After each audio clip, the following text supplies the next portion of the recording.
हमारा चिंतन गीता अध्याय 10 श्लोक 4 और 5 पे हो रहा है। प्रभु ने आगे कहा है दमय यानी सेंस कंट्रोल, इंद्रियों को अनकंट्रोल होने से रोकना, इसको कहते हैं दमय। घोड़े को यदि लगाम ना हो तो वो कैसा अनकंट्रोल्ड हो जाता है, वो अपने सवार को भी फेंक देता है। ऐसी ही इंद्रियां यदि कंट्रोल ना हो तो वह इधर उधर भागने लगती है और वैसी इंद्रियां व्यक्ति का विनाश करती है। हम दमय से सीधा दमन यानी सप्रेशन अर्थ ही करते हैं। ऐसा नहीं है। बलपूर्वक जो दबाया जाता है इंद्रियों को, वो साइंटिफिक प्रोसेस नहीं है। तो मनोविज्ञान कहता है कि जब इंद्रियों को बलपूर्वक दबाया जाता है तो फिर वो स्प्रिंग की तरह उछलती भी है।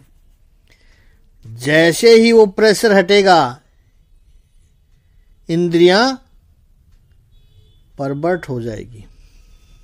इसलिए मनोविज्ञान में एक शब्द है परवर्जन, यानी विकृति आ जाती है।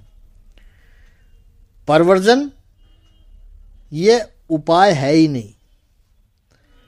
दम में समझदारी है, दम है। विकृति के जो बुरे असर हैं, विकृति के जो बुरे प्रभाव है, उनको समझाकर इंद्रियों को मोड़ लेना, इसको कहते हैं दमय। नहीं तो आइदर रिबेल हो जाएगी या फिर परवर्ट हो जाएगी। और वो परवर्ट मन है, विकृत मन है, वो तो परमात्मा की तरफ कभी जा ही नहीं सकता है। समझाकर रोक सकते हैं। दमन का अर्थ इंद्रियों का सप्रेशन नहीं है। मन को बहुत समझाना पड़ता है। ये जो पतंजलि में प्रत्याहार बताया है, यम नियम आसन प्रत्याहार, फिर धारणा ध्यान और समाधि, ये जो प्रत्याहार है वो दम है। प्रत्येक इंद्रियों का एक आहार होता है, वो दम है। इंद्रियों का विषय ही उसका आहार है। उसे जैन दर्शन में प्रतिक्रमण कहा है। प्रतिक्रमण यानी टर्न अबाउट, यू टर्न लेकर वापस आ जाओ। बस चले गए हो, भूल का पता चला, भूल हो गई कोई बात नहीं, भूल का पता चला कोई बात नहीं, अब आगे बढ़ने की आवश्यकता नहीं है। Just turn about. यह बड़ी सुंदर बात है। इंद्रियों के विषय के पीछे दौड़े, खूब दौड़े, फिर उस समय पता चला कि उनके पीछे दौड़ के क्या हुआ, कुछ भी तो नहीं हुआ।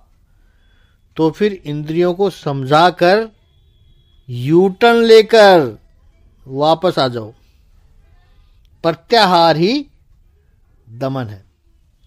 आगे प्रभु कह रहे क्षमा है। जैसे दम इंद्रियों का है, क्षमा मन का है। मन को भी बहुत दबाना मत।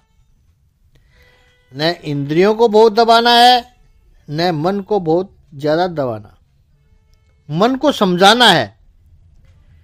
मन जो है वो बालक जैसा है, मन कभी नेगेटिव बात समझता ही नहीं है। आप चाहते हो कि आपके बच्चे स्विमिंग करें, तो उनको कभी पानी में मत जाना। उनको कहो कभी पानी में मत जाना, डूब जाओगे। वो 6 महीने में अच्छे से अच्छा तैराक बन के दिखा देंगे। ये हमारा मन भी ऐसा ही है, बिल्कुल बालक जैसा ही है। और आधुनिक साइकोलॉजिस्ट भी संशोधन करके कहते हैं, the mind is not understand negative commands. मन को जो आप नकारात्मक सूचना देते हो, मन उसको सकारात्मक ही स्वीकारता है। माँ यदि 5 वर्ष के बालक से कहे कि बालकनी में मत जाना, तो बालक रुकता नहीं है, वो बालकनी में खास जाएगा। सोचेगा मम्मी ने मुझे बालकनी में जाने के लिए मना क्यों किया, इसका मतलब बालकनी में कुछ है, वो अवश्य जाएगा वहां पर। मन को संयमित अगर करना है, समय यदि करना है, तो उसको नेगेटिव सूचना मत दो। मन को हमेशा पॉजिटिव सूचना दो। मन को क्या नहीं करना है वो मत कहो, मन से क्या करना है, क्या करवाना है वो कहो। समझदार माता यह नहीं कहेगी कि बालकनी में मत जा, उसको कोई पजल सोल्व करने के लिए कहेगी, किसी चित्र में रंग भरवाएगी। वो अपने आप बालकनी में नहीं जाएगा। उसको पॉजिटिव इंस्ट्रक्शन दो। यदि मन का संयम करना है, अब देखो पूरी स्मोकिंग इंडस्ट्रीज में क्या होता है। व्यसन तो बुरी बात है, इंजोरियस है। सिगरेट के बॉक्सेस पर भी लिखते हैं, smoking is injurious to health. धूम्रपान स्वास्थ्य के लिए हानिकारक है। इतना ही जो दूसरे बेचारे उनके पास रहते हैं, उनके पास बैठे हैं, उनके लिए भी हानिकारक है। वो तो धूम्रपान करते भी नहीं है, बस उनके पास बैठे हैं। पैसिव स्मोकिंग, हम धूम्रपान बेशक न करें, लेकिन हमारे पास में खड़ा है, वो कर रहा है, तो 50% हमारे अंदर भी चला जाता है। मत करो, मत करो। कितने ही विज्ञापन, कितने ही सोशल सर्विसेज के जाहिरात, स्मोकिंग खराब है। दूसरी तरफ उसके ऊपर टैक्स भी बढ़ाते जाओ। हर बजट में उनके ऊपर तो टैक्स बढ़ता ही है। क्यों? क्योंकि डिस्करेज पीपल डिस्करेज हो कि पैसा खर्च ज़्यादा होगा तो लोग कम करेंगे। किया कम। सुना आपने कि सिगरेट की कोई फैक्ट्री बंद हो गई? नहीं हुई, क्योंकि नेगेटिव प्रचार हो रहा है। धूम्रपान मत करो, धूम्रपान मत करो। तो उसको लगता है कि क्यों कहते हैं, कुछ तो होगा इसमें, इसकी बात ही मत करो। गाय का दूध पियो, पॉजिटिव सोचना, देसी गाय का, वेद लक्षणा गाय का दूध पियो। पॉजिटिव सोचो। ये मन का श्रम है। मन को केवल भोगों से हटाना यह श्रम का मुख्य हेतु है। क्योंकि मन को विषयों की लालच है, इंद्रियां और विषय के संयोग से मन को ऐसा लगता है कि इनमें सुख मिलता है।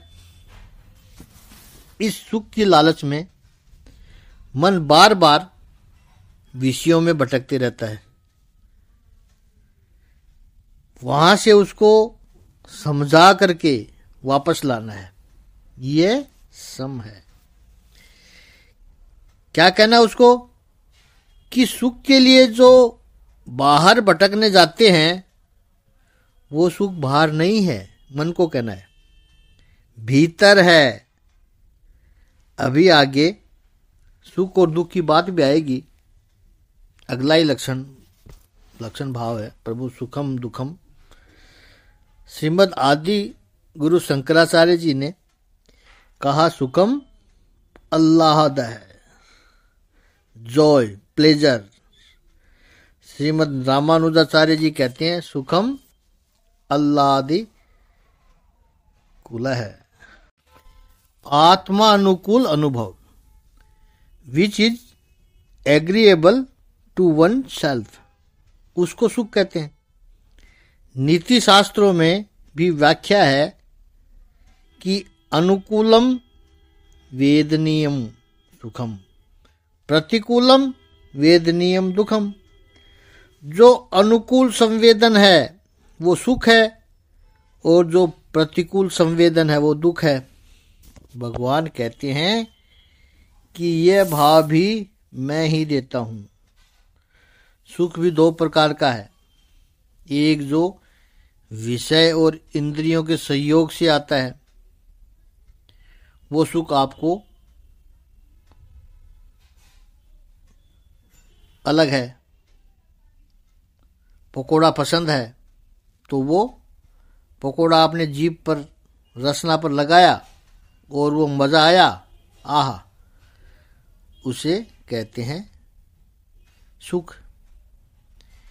इंद्रिय और विषय के संयोग से मिला, जीव, इंद्रियां, विषय, समोसा, इनका आपस में संयोग हुआ तो वो सुख मिला। और दूसरा है सुख समझदारी का सुख, happiness and Joy, because of understanding. कोई व्यक्ति आपसे प्रेम करता है और जब आपको ये पता चले तो उससे आपकी इंद्रियों को कुछ भी नहीं मिलता।